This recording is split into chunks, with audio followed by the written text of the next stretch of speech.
I was young and beautiful, but my heart was already heavy for someone my age.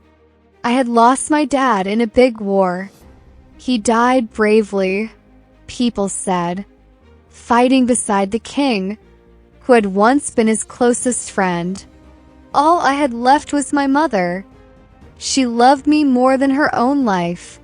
She used to hold my face in her hands and say, "You are all I have." But I was not always a perfect daughter. I had some bad habits. I talked too much. I was stubborn. Sometimes I answered her when I shouldn't.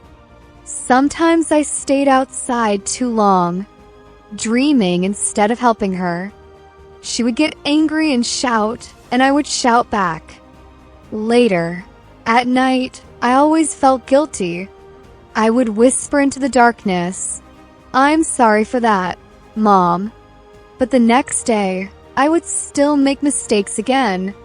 I was young. I did not understand how fragile our life really was. After my father died, the king felt sorry for us. Because he had been my dad's friend, he took us into the castle to live there. It was a huge castle, with tall towers and shining windows. The floors were made of cold marble, and the walls were covered with paintings of battles and royal ancestors. To many people, it looked like a dream, but to me, it often felt like a golden cage. My mother refused to live there for free. She told the king, "We can't live for nothing.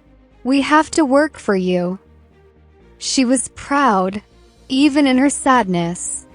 So she worked in the laundry rooms and sometimes helped in the kitchens. And I became a maid. Every day I cleaned rooms, washed floors, carried water, and polished silver. Sometimes I cleaned a king's son's room. He was young, nice, and incredible. He was not proud like his mother. He smiled at servants. He thanked them. He treated people like humans, not shadows. The queen, however, was cruel and mean to my mom. She believed my mother loved her husband, the king. But it was never true.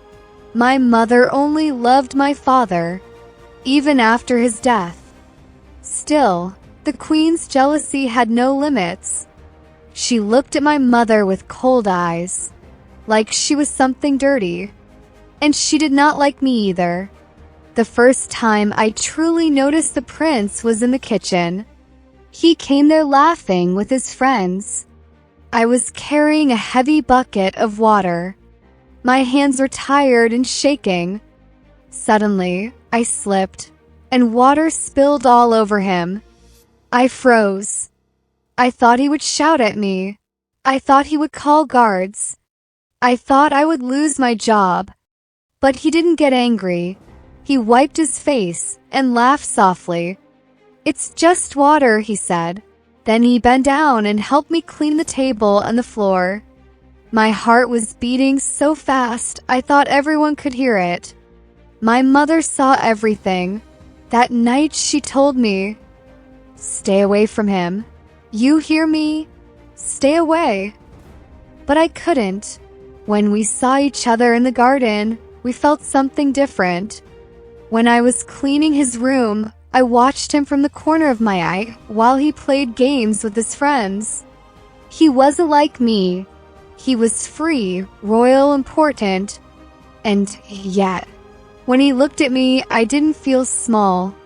The next day, the queen told me to clean the great hall floor alone. It was a punishment. The hall was enormous, and the marble was hard and cold. I was on my knees, scrubbing the floor, when he saw me. He walked toward me. "What are you doing alone?" he asked. "Cleaning," I answered quietly.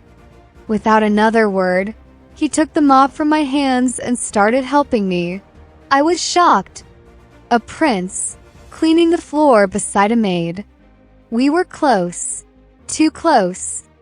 Suddenly, the queen appeared. Her face turned red with anger. "Stand up," she shouted at him. "You are a king, not a maid." Then she turned to me. Her voice was like poison. "Stay away from my son, or I'll destroy you." I felt my hands shaking. I wanted to disappear. I wanted to be invisible. But my feelings didn't disappear. That night, I was crying alone in my small room. The castle was quiet. The wind was moving the curtains. I thought about my father.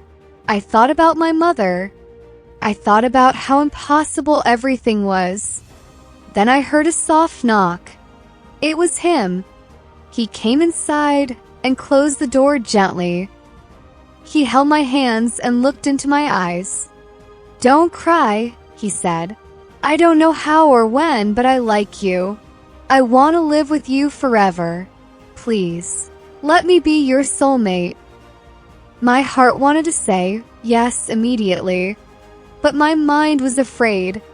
"Your mother will kill us both," I whispered. "No," he said. "Don't worry. I have a plan. We will leave. You will be happy. Pack your things. We'll escape tonight." Escape. The word felt dangerous and beautiful at the same time. I hated the castle. I hated the queen's eyes watching us. I hated feeling small. Maybe leaving was the only way to breathe. So I packed my few dresses. My mother was sleeping, or at least I thought she was. I wrote her a small letter, saying I loved her and I was sorry for everything. At midnight, he was waiting for me near the back gate. The moon was bright. My heart was racing. We ran through the garden.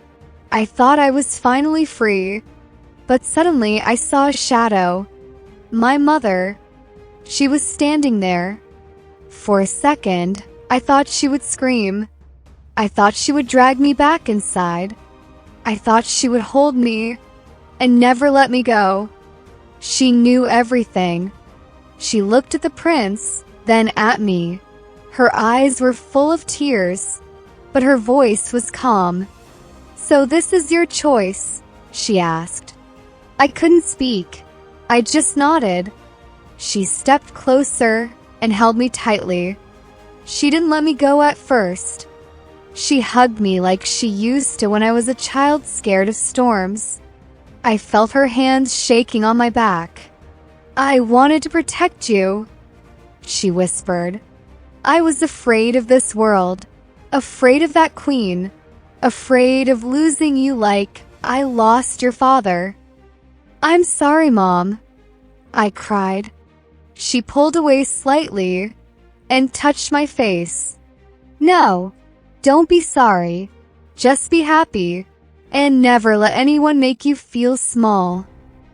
Then she looked at the prince.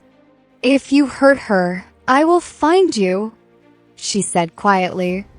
He nodded seriously. She stepped back. "I will leave the castle," she said. "If they understand that you ran with their son, they will kill me. So I will go before they can question me." My heart broke again.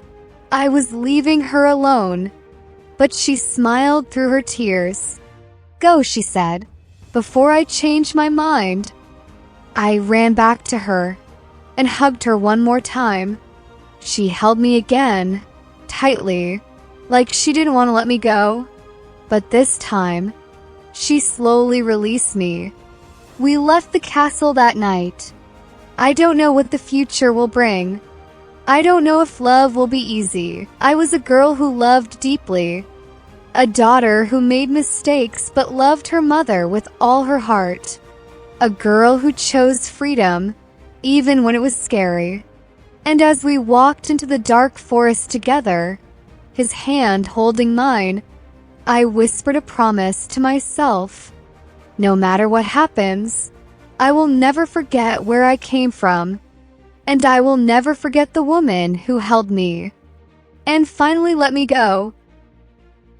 If you like this story, please subscribe and follow for more.